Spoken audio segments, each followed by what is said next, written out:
ஏங்க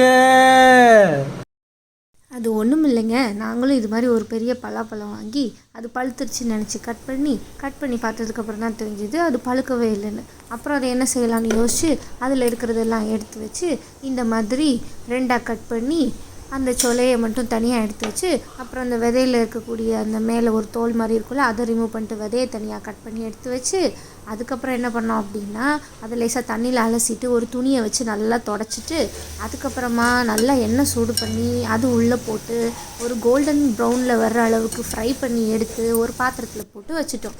அதுக்கப்புறம் அதில் தேவையான அளவுக்கு உப்பு காரம் எல்லாம் போட்டு நல்லா பரட்டி விட்டோம் அப்படின்னா சூப்பராக சிப்ஸ் மாதிரி ரெடி ஆகிடுச்சு.